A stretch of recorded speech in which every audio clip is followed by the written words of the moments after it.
तो योगी ने हंटर चला दिया है। योगी पहले ही बता चुके हैं कि ये उत्तर प्रदेश है, यहाँ जीरो टॉलरेंस नीति है, लेकिन दंगा भड़काने की जो साजिश रची गई थी उसको पूरी तरह से जीरो कर दिया है योगी आदित्यनाथ ने, क्योंकि जीरो टॉलरेंस है किसी भी अपराध के लिए।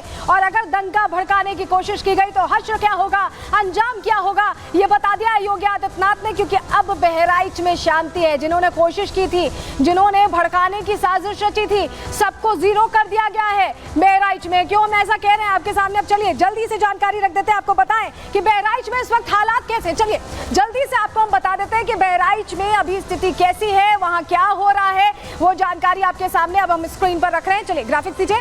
आपको बताएं कि बहराइच में हिंसा के बाद मुख्यमंत्री को आप यहाँ बैठे देख रहे हैं, पीड़ितों का परिवार, उनके ऊपर बहुत बड़ी एक तरह से आपदा आ गई, क्योंकि उनके परिवार का एक अपना सिर्फ इसलिए चला गया क्योंकि वो माता के जयकारे लगा रहा था, उस रथ यात्रा में शामिल था जहां माता का विसर्जन होना था। मृतक राम गोपाल के परिजनों से मुलाकात की है मुख्यमंत्री ने, आप देख रहे हैं। लखनऊ में सीएम आवास पर यह मुलाकात हुई और मुख्यमंत्री ये सुनिश्चित करते हैं कि कोई इस तरह की घटना हो जाए तो जो पीड़ित है उसे अकेला महसूस ना हो। सीएम योगी जब बात करने लगे, जब एक तरह से समझने लगे कि सब कुछ कैसे हुआ, तो परिजन रो पड़े। उनके लिए तो ये बहुत बड़ी विपदा है, एक तरह से उनका अपना चला गया। ये घटना हुई गई, सब कुछ ठीक हो जाएगा, जो दुकानें टूटी फूटी हैं, जो कुछ हुआ है सब तो बन जाएगा, लेकिन उनका बेटा चला गया है, महज 22 साल का बेटा। पीड़ित परिवार ने इंसाफ की मांग की। उन्होंने कहा कि हमें एक्शन चाहिए, हमें कार्रवाई चाहिए। सीएम योगी ने परिजनों को ढांढस बंधाया, उन्होंने भरोसा दिया कि ये उत्तर प्रदेश है, यहाँ कार्रवाई होगी, आप निश्चिंत रहिए। उनके दर्द को बांटने की कोशिश मुख्यमंत्री की तरफ से यहाँ पर की गई। उन्होंने समझाने की भी ये कोशिश की कि वो अकेले नहीं है, सरकार साथ है।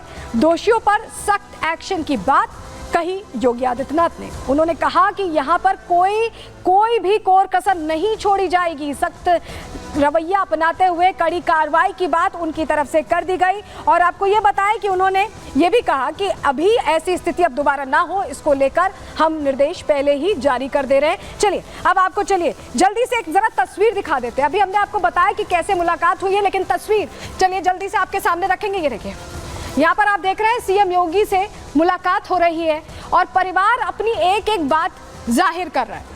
जब परिवार से बात होने लगी तो परिवार के लिए भावुक क्षण था, क्योंकि उनकी तकलीफ में योगी आदित्यनाथ खड़े हैं और वो बोल रहे हैं कि इंसाफ दिया जाए।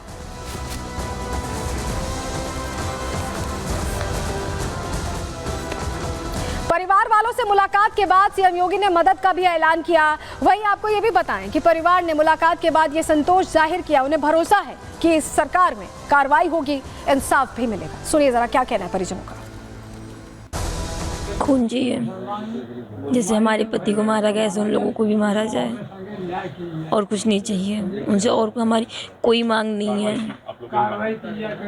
जिस तरीके से मेरे पति को मारा गया उसी तरह उन्हें मारा जाए। जितना दर्द हमारे पति को पहुंचा है इतना ही दर्द उनको पहुंचे, तब जाके हमारे पति को आत्मा को शांति मिलेगी, तभी हम लोगों को भी शांति मिलेगी। अब वहाँ पहुँच में अपना तकलीफ कहाँ बताओ उनसे, जाए कहाँ कि हमारे लड़का कहाँ मारा गया, तड़पाए गोली से मारा गया है, समझो। तो उनके सज़ा दी जाए, उनके जिंदगी में हमारा परिवार नष्ट किया है, तो किन सज़ा देंगे।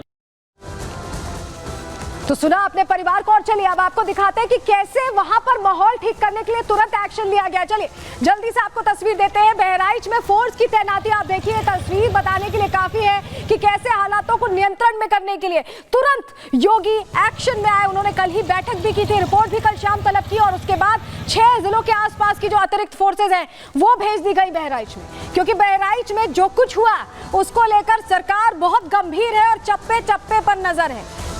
ये तस्वीर हम आपको दिखा रहे हैं जो अपने आप में बता रही है। देखिए दंगा रोक के लिए वाहन यहाँ पर तैनात किया गया है, फोर्स की तैनाती है, और ये पूरी तरह से बताने के लिए काफी है कि अब बहराइच में हालात नियंत्रण में। हमारे सहयोगी राघवेंद्र वहां पहुंचे, क्योंकि वहां पर जिस तरह की तस्वीरें जलने की, आग लगने की, हो हंगामे की, पथराव की सामने आई थी, उसके बाद हमने ये जानने की कोशिश की कि वहां हालात इस वक्त कैसे हैं। जरा उनकी रिपोर्ट, राघवेंद्र की रिपोर्ट जल्दी से आपको दिखा देते हैं। भीड़ को नियंत्रित कर लिया गया है। आज स्थिति सामान्य है। जिला प्रशासन जो है जहां पर नुकसान हुआ है, जहां पर आगजनी हुआ है, उसका निरीक्षण करती है। निरीक्षण करने के बाद उसका विवरण इकट्ठा करती है कि किस तरह का नुकसान हुआ है, और जो वहां पर प्रभावित लोग थे जिला प्रशासन ने उनको खाने की सामग्री भी वितरण किया है। साथ ही एडीजी कानून व्यवस्था जो बहराइच में ही रुके हुए हैं, उन्होंने अधिकारियों के साथ बैठक की, मीटिंग की, स्थिति को जाना समझा और उन्होंने ग्राउंड जीरो पर मुआयना भी किया। साथ ही यहाँ पर उपद्रव जैसी अब कोई स्थिति नहीं दिखाई दे रही है, सब कंट्रोल में है। चारों तरफ कर्फ्यू जैसा माहौल लग रहा है, चूँकि बिना किसी काम के लोग यहाँ पर नहीं निकल रहे हैं। इंटरनेट सेवा जो है वो पूरी तरह से बाधित है, बंद है। लिहाजा पुलिस के साए में बहराइच और जो प्रभावित क्षेत्र है महाराजगंज, वहाँ पर लोग अब धीरे धीरे सामान्य स्थिति में आ रहे हैं। तो बहराइच में सुरक्षा सुनिश्चित हो, इसके लिहाज से कई बड़े फैसले लिए गए। आपको बताएं कि बहराइच में शासन और प्रशासन ने डेरा डाला हुआ है, हर चीज पर निगाहें हैं।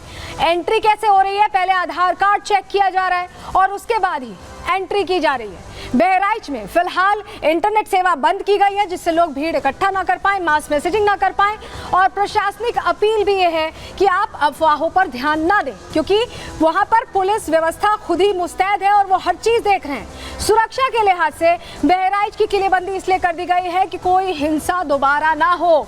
हिंसा वाली जगह पर 12 कंपनीज की पीएसी तैनात की गई है, 12 पीएसी कंपनीज तैनात कर दी गई हैं। सीआरपीएफ की 2 कंपनीज हैं, आरएफ की 1 कंपनी तैनात की गई है। ये सब कुछ इसलिए किया गया है क्योंकि कोई आपात स्थिति अब ना खड़ी हो। आसपास के 6 जिलों से अतिरिक्त पुलिस फोर्स भी मंगा दी गई है।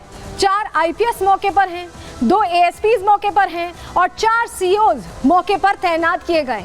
हिंसा वाले इलाके में आप देख रहे हैं, ड्रोन देख रहे हैं, ड्रोन से निगरानी हो रही है, यानी एरियल एंगल से हर एक कोने की, बहराइच के हर एक कोने की निगरानी की जा रही है। चलिए तस्वीर आपको दिखा देते हैं। ये तस्वीर जो आप देख रहे हैं, फोर्स की तैनाती इस तस्वीर में आप देख पा रहे हैं, और ड्रोन से एक एक चीज की निगरानी हो रही है। पूरे इलाके में पैनी निगाहें हैं, पेट्रोलिंग हो रही है, फ्लैग मार्च निकाला जा रहा है, और सब कुछ ये सुनिश्चित करने के लिए कि बहराइच में अब ऐसी तस्वीरें सामने ना आए। जांच का भी एंगल बढ़ा दिया गया है, संदिग्धों पर लगातार नजर रखी जा रही है। देखिए आधार कार्ड चेक हो रहे हैं, तस्वीर आप देख रहे हैं, आधार कार्ड चेक हो रहे हैं, जिससे कि एंट्री के लिए पहले आप अपनी पहचान बताइए, क्योंकि अब कोई भी संदिग्ध एंटर ना कर पाए, ये सबसे पहली प्राथमिकता है। जो हिंसा हुई उसको लेकर योगी सरकार बहुत सख्त है। जिसने भी हिंसा की, किसी भी वर्ग का हो, विशेष समुदाय का हो या दूसरे समुदाय का हो, सभी पर एक्शन लिया है योगी सरकार ने, क्योंकि अपराध के लिए किसी के लिए भी कोई छूट नहीं है, हिसाब पक्का है। चलिए बता देते हैं आपको किस तरह से एक्शन लिया है। आपको बताएं, बहराइच हिंसा में ताबड़तोड़ कार्रवाइयां हुई हैं। अब तक 30 उपद्रवियों की पहचान हो चुकी है, गिरफ्तारी हो चुकी है। पुलिस ने इस मामले में एफआईआर भी दर्ज की है।